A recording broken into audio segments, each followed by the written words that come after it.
ഇന്നത്തെ വീഡിയോയിലേക്ക് എല്ലാവർക്കും സ്വാഗതം. അപ്പം ഇന്ന് പശുക്കളെയൊക്കെ കുളിപ്പിക്കണത് കാണിച്ചിരിക്കാമെന്ന് വിചാരിച്ചു കേട്ടോ. എല്ലാ പശുക്കളെയും ഇല്ല, നമ്മൾ ഈ മൂന്നാളെ ഇതാണ് നമ്മുടെ കിങ്ങിണി മോള്. എനിക്ക് ഏറ്റവും ഇഷ്ടം ഈ പശുക്കളിൽ കുളിപ്പിക്കാൻ കിങ്ങിണി മോളെയാണ്. കാരണം നമുക്ക് ധൈര്യമായിട്ട് കാലൊക്കെ തേച്ച് ഉടച്ച് മേലും ഒക്കെ ഇങ്ങനെ കാണിച്ചു തരും. ഭയങ്കര ഇഷ്ടമാണ്, കാലൊക്കെ ഇങ്ങനെ പൊക്കി കാണിച്ചു തരും.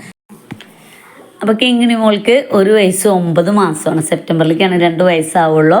അപ്പോൾ അവൾ 1 വയസ്സും 2 മാസം ഉള്ളപ്പോൾ തൊട്ട് തന്നെ ഹീറ്റായി. അങ്ങനെ നമ്മളൊരു 3 ഹീറ്റ് വിട്ട് കളഞ്ഞതിന് ശേഷം 4ാമത്തേലാണ് കുത്തിവെച്ചത്. ആദ്യത്തെ കുത്തിവെപ്പിൽ തന്നെ അവൾ ഗർഭിണിയായി. അപ്പോൾ ഇപ്പോൾ ഗർഭിണിയാണ്. ഭയങ്കര ഇഷ്ടമാണ് അവളോട് കാരണം ഒരു കുറുമ്പൂല. അവൾക്ക് നല്ല പശുക്കുട്ടിയാണ്. പശുക്കളെ എന്നും കുളിപ്പിക്കണം എന്നൊന്നുമില്ല.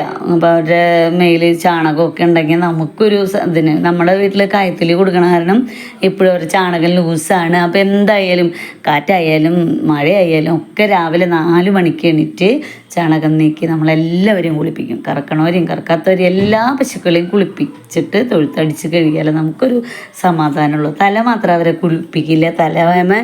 തലയിലും ചെവിയിലൊക്കെ അഴുക്കുണ്ടെങ്കിൽ ഒരു തുണി കൊണ്ട് തുടയ്ക്കുള്ളൂ.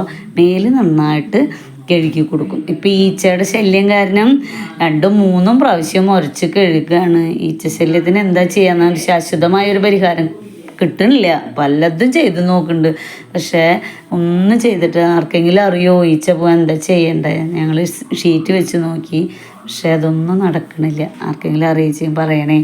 എങ്ങനെയാണ് ഈച്ച? പാവം മിണ്ടാപ്രാണികളെ കടിക്കുന്നത് കാണുമ്പോൾ പകൽ മുഴുവൻ ഈച്ചേനെ ഓടിക്കലാണ് ഇപ്പം എൻ്റെ പണി. പുകച്ച് നോക്കും, എന്തൊക്കെ ചെയ്തിട്ട് ഈച്ച പോണില്ല.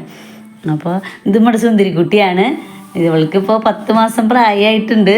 അതെന്തോ അത്രയ്ക്ക് വലിയ സൈസല്ലാന്ന് തോന്നുന്നു. ജേഴ്സി പശു കുട്ടി ആയതുകൊണ്ട് അത്ര വലിപ്പമൊന്നും വന്നിട്ടില്ല. നല്ല മിടുക്കത്തിയാണ് തിന്നാനൊക്കെ.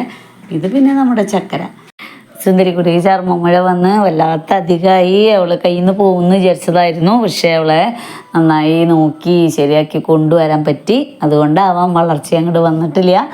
വരും എന്ന് വിചാരിക്കണു.